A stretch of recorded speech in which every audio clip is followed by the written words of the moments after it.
पुलू रे सनाम को जोहर नवा वीडियो रे सनाम को सगुन दाराम अडिगान कमेंट इन नेल बड़ा के अडिगान बयहा मिसी को कमेंट का ओना कमेंट आधार तगे हां नवा वीडियो दो बनाव हुयुक कना लई तहां को दादा नवा चितार रे मिटा वीडियो बनाव बिन ओना टॉपिक दो हुयुक कना किछु दिन लाहा रे आबोरिन कुड़ी गिद्रा दिसम जाकात रे को nyutum को अर्जाव का ओने ओना खातिर नवा वीडियो दो हां इन बनाया और ओका फील्ड रे को nyutum को अर्जाव का ओना दो हुयुक कना क्रिकेट फील्ड रे माने कुड़ी गिद्रा खाली कुड़ी माने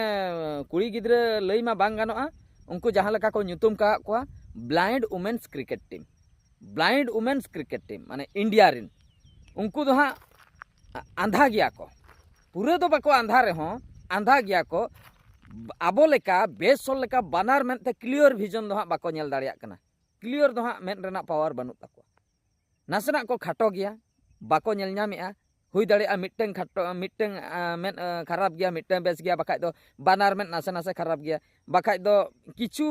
100% बांग कातन इन 50-60% को नेलेआ उनका हुई को ओना खातिर उनको दो हां ब्लाइंड वुमेन्स हिसाब तेको इदी को तो उनको कुड़ी गिद्रा दिसम जाकात रे माने अब जो पूरा सारा विश्व रे वर्ल्ड कप बन बढ़ाई दाड़िया कना क्रिकेट वर्ल्ड कप को हुयुक कना फुटबॉल वर्ल्ड कप को हुयुक कना ओंका गे ब्लाइंड वुमेन्स क्रिकेट रेना वर्ल्ड कप हुईना T20 वर्ल्ड कप ओना रे अब इंडिया रिन को जितकर रखना ओना अंजम ते मा खुशी बुझे कना मेनखान ओना भितिर को आबोरिन कुड़ी गिद्रा को जितकर रखना माने ओना टीम रे शामिल मेना को उनको nyutum मांग इन लिया उनको nyutum हुयुक कना मिटंगा nyutum हुयुक कना बासंती हांसदा आर मिटंगा nyutum हुयुक कना जमुना रानी टुडू आर मिटंगा nyutum हुयुक कना फुलो सोरेन आर मिटंगा nyutum हुयुक कना पार्वती मांडी माने नुकु पोनिया कुड़ी गिद्रा जहु संताल कुड़ी ओनारे शामिल मेना को मेसा मेना को आर हो रस्कर ना कथा नुकु गे भागी खेल दको देखाव का नुकु जो आबोरिन संताल कुड़ी गिद्रा जहां को मेना को उनको गे भागी खेल दको देखाव का nyutum को अर्जाव का अदो इन में उनको सरहाव इन चाला को जेते सरहाव चल कतेन हो कमो गया मेनखान उना को आरो बड़ती सरहाव इन चाला को अकोरिन गार्डियन आयो बाबा को चेदा से कुड़ी गिद्रा मिटन ओड़ा को उडुक आर मिटन वर्ल्ड रे nyutum अर्जाव एना दो अडी हुडिंग कथा तो बांग कना अडी मारंग कथा कना माने नीत मा अब अतु टोला रे माने परमिशन एम हो अडी मारंग कथा कना परमिशन एमो नोंकान गार्डियन हो मेना बोना परमिशन बाबन एम दाड़िया को कना कुड़ी गिद्रा को चेदा बाबन एम दाड़िया को कना बोतर बुझे कना नय जो जहां सोशल मीडिया करे बन नेले कि मिटन कुड़ी गिद्रा जदी चाहवा इन नवा कराव सनन कना संगे संग औरी अंजम पुरो खय गे बन ले बांगा ओना को करा बांग हुई आम दो खाली जस्ट मैट्रिक ते पास ताबन में जमाई मिया बन हा बस इने गे आमा लाइफ दो निंके गे जमाई मिया बन आर बका प्लस 2 ते पास में चक्री कोड़ा न्याम अकनाय मिटा चक्री कोड़ा न्याम अकनाय उने जमाई मिया बन नो नोंका माने आदो ओना कान दो चेद चिके कना नेल ताबन पे जुदी मिटंगे मिटंग चक्री कोड़ा गे मिटंग हेज नाय कुड़ी गिद्रा एज 17-18 हो बांग होया कना धरो जो 18 हो होया कना उनी बन जमाई के दिया ओना ठीक गया ओना हो मिट सेनते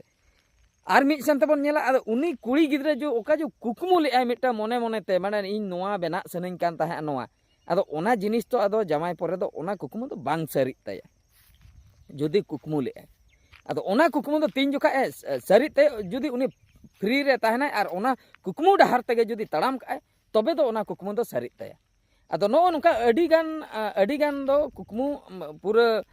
रपुदो कान ताकवा कुकमु बांग पूरा कान ताकवा आदो ओना गे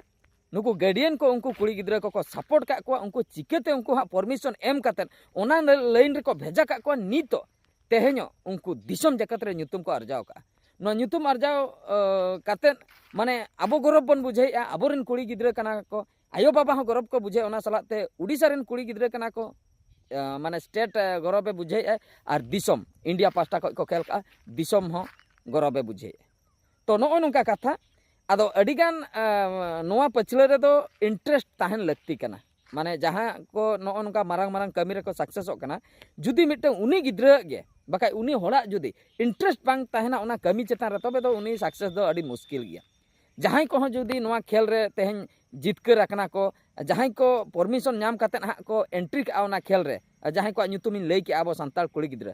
फुलो सोरेन हुयन बासंती हांसदा हुयन जमुना रानी टुडू हुयन आर बांग पार्वती माड्डी हुयन नुकु को इंटरेस्ट निहते ताहे को 100% इंटरेस्ट बांग ताहे को रहो 70-80% इंटरेस्ट ताहे को आर परमिशन दरकार कना आयो बाबा ठेक को जुदी परमिशन को नामा और जुदी इंटरेस्ट के बांग ताहना अकवा जे ओना खेल चेतान रे तबे उनी दो चिकाते जितकरोआ आले को जहां फील्ड रे नितो मेना ले आले नोवा चेतान रे इंटरेस्ट ताहे कना और नासे नासे नॉलेज ले नाम के खान नोवा लाइन रे कमी किया उनका गे जुदी मी होड़ा 100% इंटरेस्ट ना तबे हो उनी ओना कमी रे सक्सेस दाड़े और जुदी 100% बांग काते जुदी हो 70-80% इंटरेस्ट मेना और ओड़ा होड़ा सपोर्ट किछि जुदी ताहेना तबे हो उनी सक्सेस और जुदी इंटरेस्ट के टोटल बनुआ 10% 5% और ओड़ा होड़ जेते दाल दालते इदी में जेते भेजाय में से ओंडे दो उनी होड़ दो बाय सक्सेस इंटरेस्ट अड़ी इंपोर्टेंट जिनिस कना इंटरेस्ट मेना खातिर उनको तेहन को सक्सेस कना इंटरेस्ट जुदी अको बांग ताहे को बाको सक्सेस को अड़ी खुशी बुझेना नोआ वीडियो माध्यम ते सरहाविन चाला को उनको जहां तिना गे आबोरन कुड़ी गिद्रा को खेल का अड़ी अड़ी सरहाव नौका के ᱧᱩᱛᱩᱢ आर्जाव ताबन पे नौका के खेल ताबन पे मने एम काते दिसम जकात रे आपे चमका ताबन पे माने आपे नेलते आर हो नेक्स्ट जनरेशन आर बांग आपे लेकान को उनको निहती ओना लाइन रे को ताड़ामा बाका उनका अड़ीगान अपॉर्चुनिटी मेना का नासेना रे तो मोटिवेटो आको बांगा पॉसिबल कना नोआ जिनिस पॉसिबल कना नुको ब्लाइंड वुमेन होई कते रे उनको ᱧᱩᱛᱩᱢ को आर्जाव किया ओने भाबी ताबन पे तबे दो आर जहां तिनक के मेना को उनको चेत बाको आर्जाव दाड़े उनको चाहाव खान को निहती उनको ओना लाइन रे को शामिल दाड़े किछु दिन लहारे मिटे उनका के वीडियो आड़ा ले नोंका स्पोर्ट इदी कतन गे ओना हो माने चेन इन लिया नोंका के ओकोया मेन ते जहां को खटवा कना ओको ती जंगा ते को खटवा कना उनकुआ स्पोर्ट्स माने स्विमिंग कंपटीशन ताहे कना जहु ओना रे किछु गन आबोरिन संताल कोड़ा कुड़ी को मेसा लेना उनको को गे इन मैसेज कतन को लिया दिन ताहे दादा नो नोंका माने इन उनका बन आंजम ले गया न्यूज माध्यम ते आदो उन सियोर बन ताहे कना जे आबोरिन गिद्रे उन ढार को माने उन ढेर को मेसा कना जखन इन चला को रपोड़ेना बड़ाई कि अडी ढेर को मेसा कना इना पर ओना चेतान ते मिटे वीडियो बनाव ले तो नोआ हो उनका गे इन बड़ाई कि नोआ इदी कते दो हा माने आबो जहा वीडियो को गे सोशल मीडिया करे गे बन बड़ाई आदो होड़ मा जस्ती नोआ को मा बाको नेला ओका को नेला जस्ती को नेला हो ओना मेंस